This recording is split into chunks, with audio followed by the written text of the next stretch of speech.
तो स्वागत है आपका आपके अपने YouTube चैनल ज्ञान पथ में।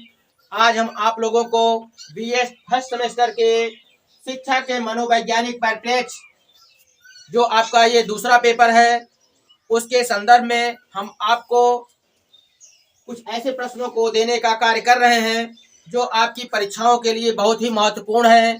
हम आशा ये करके ऐसे प्रश्नों को इकट्ठा किए हैं कि निश्चित रूप से ये आपकी परीक्षाओं में पूछे जाएंगे।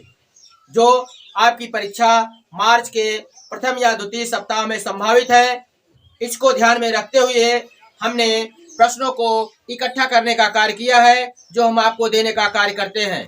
तो चलिए सबसे पहले हम आपको दीर्घ उत्तरी प्रश्न की तरफ ले चलते हैं। तो पहला आपका दीर्घ उत्तरी प्रश्न है, शिक्षण प्रतिमान से आप क्या समझते हो? शिक्षा प्रतिमान से क्या समझते हो? शिक्षण प्रतिमान का वर्गीकरण कीजिए। शिक्षण प्रतिमान से क्या समझते हो? शिक्षण प्रतिमान का वर्गीकरण कीजिए। ये आपका पहला प्रश्न है। अब हम दूसरे प्रश्न की तरफ चलते हैं। अंतर्दृष्टि का सिद्धांत क्या है? अब हमको आपको ये ध्यान देना है, अंतर्दृष्टि का सिद्धांत जो ये दिया गया है इसको भी हम कई नामों से जानते हैं। मान लीजिए अंतर्दृष्टि ना करके सूच का सिद्धांत आ गया, तब भी आपको समझना है कि हमको इसी प्रकार के उत्तर को, ये एक ही उत्तर है, कहने का मतलब दोनों प्रश्नों का उत्तर एक ही है, दोनों के अलग अलग नाम है। हमको नामों को ध्यान में रखते हुए अपने प्रश्नों को ये भली बात समझना है, इसके आधार पर आपको उसके उत्तर को देना है। तो चलिए हम तीसरे प्रश्न की तरफ चलते हैं। शिक्षण का अर्थ। तीसरा प्रश्न क्या है? शिक्षण का अर्थ एवं क्षेत्र स्पष्ट कीजिए।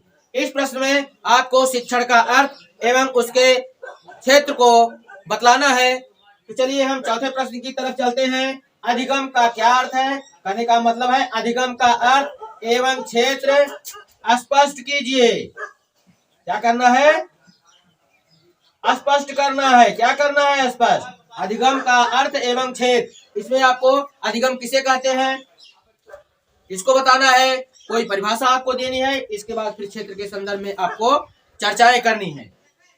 तो चलिए अब हम आपको अगले प्रश्न की तरफ ले चलते हैं जो लघु उत्तरी प्रश्न के रूप में होंगे। चलिए अब हम आपको लघु उत्तरी प्रश्न की तरफ ले चलते हैं। तो लघु उत्तरी प्रश्न में पहला प्रश्न आपका है, स्किनर का क्रिया प्रसूत अनुबंधन सिद्धांत।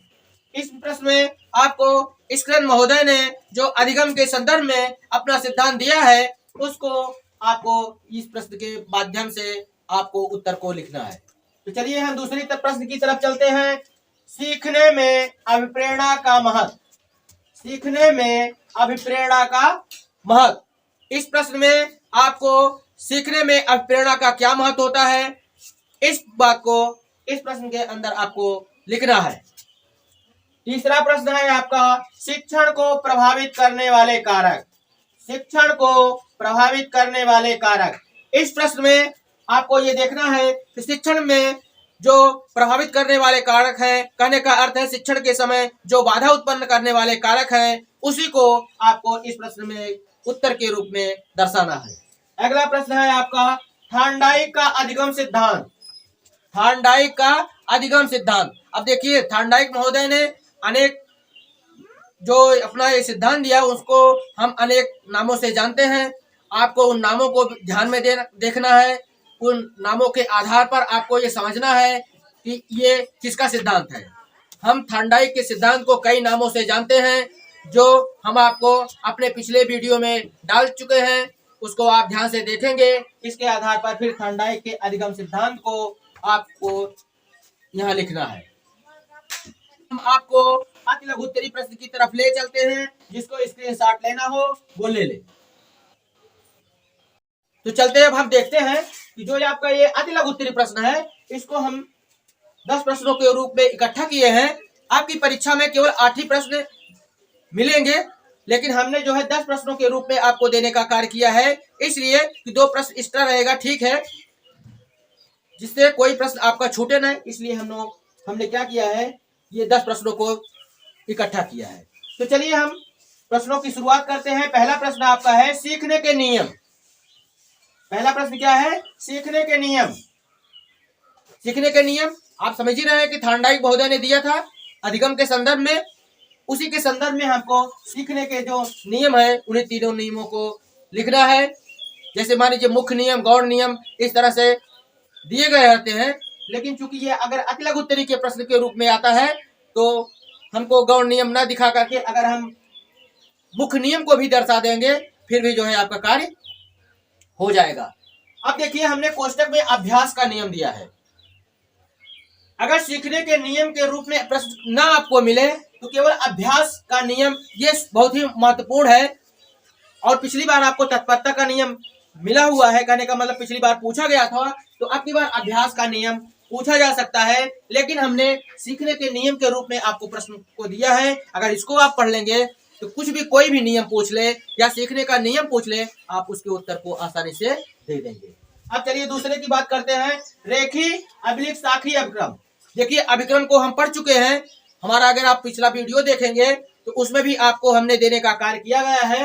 तो देखिए या तो आपसे परीक्षा में रेखी अभिक्रम पूछ ले या तो साखी अभिक्रम पूछ ले, आपको इसको देना है। अगर दोनों पूछता है तो फिर आपको दोनों देना है। चलिए हम तीसरे की बात करते हैं, ब्रूनर का अधिगम सिद्धांत। ब्रूनर महोदय ने जो सीखने के संदर्भ में अपना सिद्धांत दिया है उसको आपको इस प्रश्न के अंदर उत्तर के रूप में देना है। अगला आपका है OHP क्या है, ओवरहेड प्रोजेक्टर। शैक्षिक तकनीकी की बात इसमें की गई है, ओवरहेड प्रोजेक्टर क्या है, ठीक है। अगला प्रश्न है शिक्षण सूत्र किसे कहते हैं, शिक्षण सूत्र। अगला प्रश्न है LCD क्या है, LCD। अगला प्रश्न है आपका गेस्टाल्ट का अधिगम सिद्धांत। गेस्टाल्ट महोदय ने जो सीखने के संदर्भ में अपना सिद्धांत दिया उसको आपको यहां देना है। अगला आपका है सूक्ष्म शिक्षण, माइक्रो। जो माइक्रो की बात कर रहा है, सूक्ष्म। अगला आपका है सूक्ष्म पाठ्य योजना। सूक्ष्म पाठ्य योजना क्या है इसको हम देखने का कार्य करेंगे।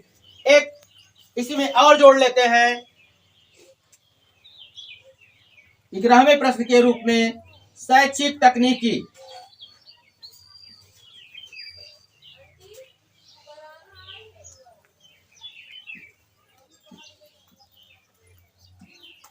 शैक्षिक तकनीकी इस प्रश्न को भी हम थोड़ा सा देख लेंगे, हो सकता है ये भी आ जाए, नहीं तो ये 10 जो प्रश्न आपको हमने ऊपर दिया ये आपके बहुत ही महत्वपूर्ण है जो आपकी परीक्षाओं में निश्चित रूप से पूछे जाएंगे।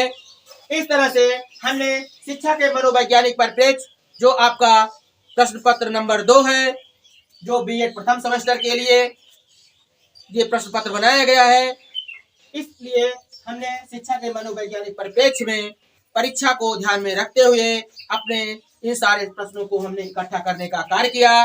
जिनको स्क्रीनशॉट लेना हो वो ले लें।